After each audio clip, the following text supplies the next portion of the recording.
In today's video, I'm going to cover pensions, and pensions for those who are at the age where they are not near the pensionable age yet, those who are near the pensionable age, those who are due to start collecting their pension right now, or who are already collecting their pensions, and also how best you can manage your emergency fund right now.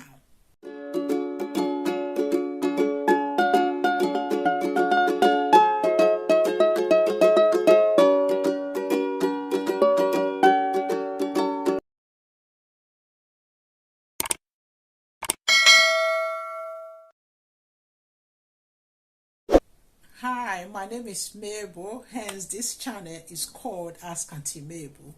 As I've just said in the intro, today we are dealing with this interesting topic of pension. In today's video, I'm going to cover this topic of pension I'm going to group it into different categories. I'm going to first of all look at the group of those people who are very young and are not even close to their retirement age yet, so they are not really worried too much about the state of the market right now, the impact it will have on their pension. Then there are those of us who are near the retirement age who are worried how this might impact in our pension pot, and there are those who are the verge of actually collecting their pension right now, or those who are already receiving their pension. So those last two, I'll group them together. If you have watched this video up to this point, and I believe you like what you're hearing, please subscribe to my channel, leave me a comment, hit the notification bell, and hit the like button as well, because all of this, they are all free and they help our channel to grow. First of all, I will just say as a disclaimer, this is not a financial advice by any means. If you want to know your individual circumstances, I will discuss how you go about it in this video. So, but the general rule of thumb is to seek individual personal financial advice. That is why it's called personal finance. Okay, so but also there are also designated government helpline, the pension line in the UK, that you should seek advice from. I have used them in the past, and I know that they are very effective and they are very good and very knowledgeable. The first group that I'm going to be covering are those who are either in their 20s, 30s, and their 40s. Obviously, you still have that decades or several decades or a couple of decades away from your pension.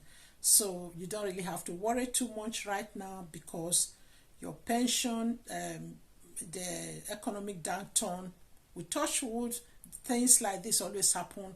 I have been through a couple since I've been living in the UK. For example, the very one that is very clear and very fresh in my mind is the one of 2008, and I know a lot of my friends who lost their investment or even their properties, and so many things that happened then during that downturn. So it's not it's something that happens, but there are ways to survive it. If I know what I know then 2008, probably I would have managed it better.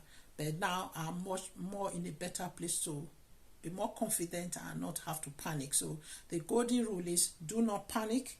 And if you have an investment, do not sell it. And this is not a time to cash in your pension. Neither is it a time to say, I'm no longer going to contribute to the pension pot. Okay? So those of you who still have decades away and many years away from your pension, just continue to do what you are doing. And don't worry about it. The market will surely recover. It does always recover. It's just like every valley. There's always valley moments. It's just like every other thing in our life. The valley time and there's the mountaintop times. Okay. So, but the golden rule for everybody that is still contributing to their pension in one form or the other is to continue to do what you have always done, what you are currently doing, continue to contribute to your pension, and don't stop contributing to your pension. Is the last thing you should ever stop for any reason. If you can still manage to meet your basic hierarchy of needs, Maslow hierarchy of needs, which is food, clothing, and warmth. If you are still able to meet those basic things, please do not stop contributing to your pension. And especially so many years ago when the work-based pension has become compulsory, so there are actually some employers who are actually matching whatever you contribute to, even up to 10% or more. So if you're in that category and that's what you already be doing, still continue to do that where possible, because there are so many. Or if you're actually good, if you have been able to do that in the past, I'm sure there will be ways that you can actually manage your budget and take out the non-essentials. So this should be a time, like a popular financial guru in the US, we always say that you should live on rice and beans. But I'm not saying advocating you must live on rice and beans, but just cut out the non-essentials at this time and stick to the basics. The next group of people I'm going to be talking about are those of us in our 50s who are now looking up to receiving our pension soon. So this group, I will also say, I know some of us know that once you're above 55, you can take your 25% of your pension. I will advise, if you are not desperate, if it's not between life and death, you should not really take your 25% right now. Obviously, the value of your pension is lower because the bond and all the places your pension is being invested in is currently down. Okay, I hope that makes sense. So, but however, still phone your company, your organization. If you have just changed jobs, if you have resigned from a company or from your previous employer, and you know your pension pot is there, but it's always good to be in the know. Call that pension office of that your previous employer and find out what is the state of your pension. Please, we actually help you to keep tab on it. For example, if they say your pension pot currently is 30,000 and the market is down now, so you just, many of them you can log on online and you're able to monitor it yourself. So it's very good to be knowledgeable. I will tell you, ask questions, sign up online, know what your pension pot is, and be able to monitor it.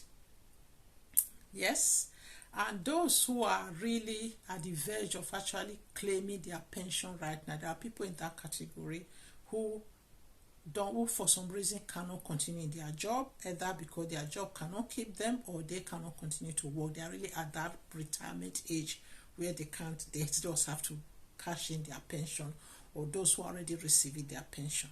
I will also say, do not despair. There are a lot of fund and government organizations and things that have been put in place to support you if you cannot really meet your basic needs. So don't panic.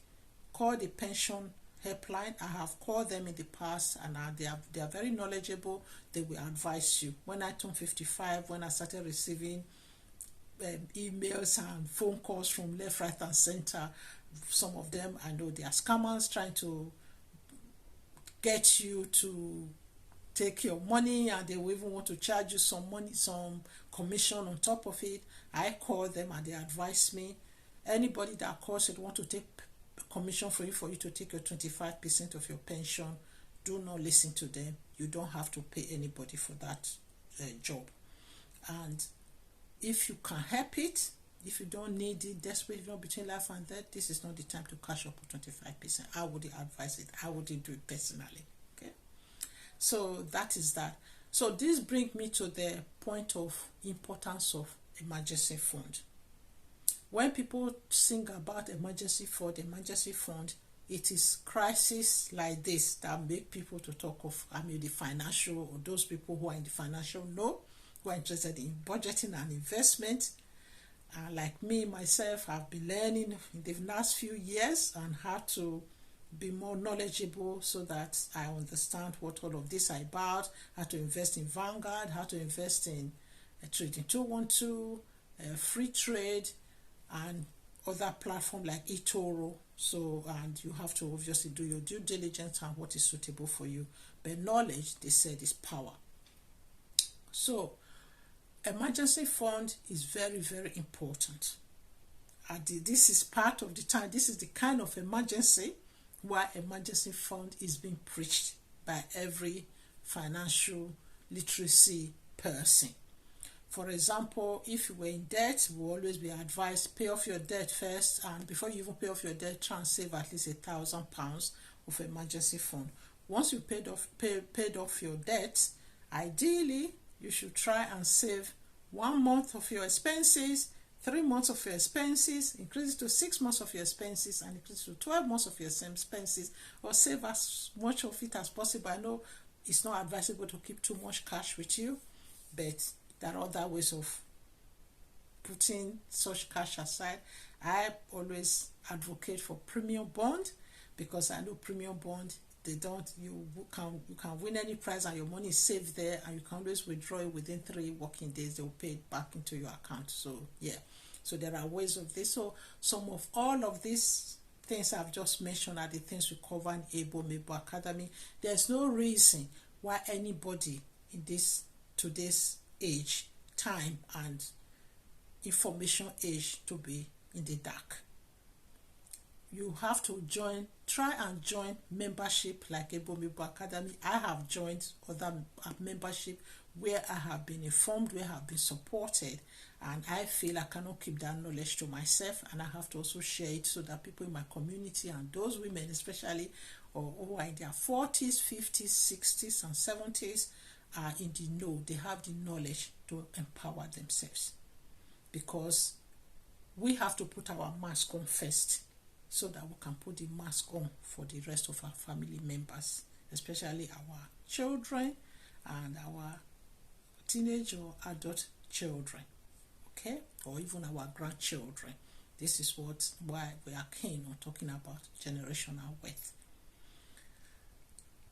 That said, I have rushed this out very quickly because I've had to do this late in the night. I hope it makes sense. If you have any questions, leave it in the comment section and I will try and address them. And on that note, I will say, as usual, thank you for watching this video up to this point. You have watched this video up to this point. Subscribe to my channel, give it a like button, leave comment, and put on your notification bell. It's very important, and all of this comment and everything you do help to support and promote our channel. And as I always say, the best time to start was yesterday, and the next best time to start is today. Therefore, stop wasting time and start taking action.